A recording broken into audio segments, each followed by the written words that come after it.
मित्रांनो, सध्या महाराष्ट्रामध्ये मराठी आणि हिंदी या दोन भाषांच्या बोलण्यावरून प्रचंड मोठा वाद चालू आहे. आणि या सगळ्या वादामध्ये मनसे आणि परप्रांतीय जे लोक आहेत यांच्यामध्ये खूप मोठा वाद सध्या आपल्याला बघायला मिळतो.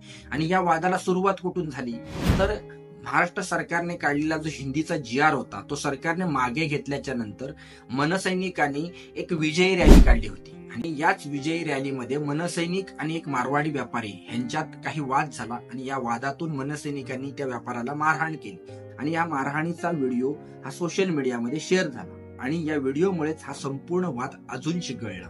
आणि या वादामध्ये परवा आणखीन भर घातली मारवाडी लोकांनी मीरा रोड येथे केलेल्या आंदोलनाने. आणि या आंदोलनाच्या नंतर केडिया असेल किंवा अन्य जे लोक असतील त्यांनी केलेल्या चिथावणुकीवर वक्तव्यामुळे कालपर्यंत केडिया असं म्हणत होता की मला मराठी येत नाही आणि मी मराठी बोलणार देखील नाही, कोणाच्यात काय हिंमत असेल तर मला घालवून दाखवा. मग मनसैनिकांनी त्याच्यावर योग्य ते उपचार केले, त्याच्या ऑफिसवर त्याला जाऊन त्याला नारळ दिला आणि मग आता तो सकाळपासून माफी मागत आहे. कालपर्यंत राज ठाकरेंना चॅलेंज करत होता, आता येऊन तो माफी मागत आहे. आणि ते कुठेतरी संपतंय असं वाटतं ना वाटतं.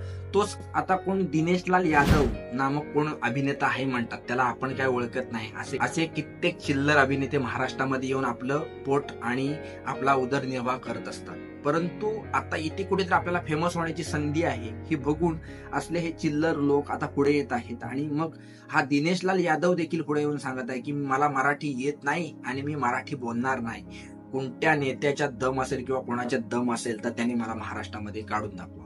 तर मित्रांनो, या सगळ्या गोष्टीवरून एक गोष्ट आपल्याला लक्षात घ्यावी लागेल की हे सगळे लोक बाहेरून महाराष्ट्रामध्ये येतात, मुंबईमध्ये राहतात आणि आपलं उदरनिर्वाह करतात, आपलं कुटुंब पोसतात, आपल्या मुंबईच्या जीवावर, आपल्या महाराष्ट्राच्या जीवावर मोठे होतात.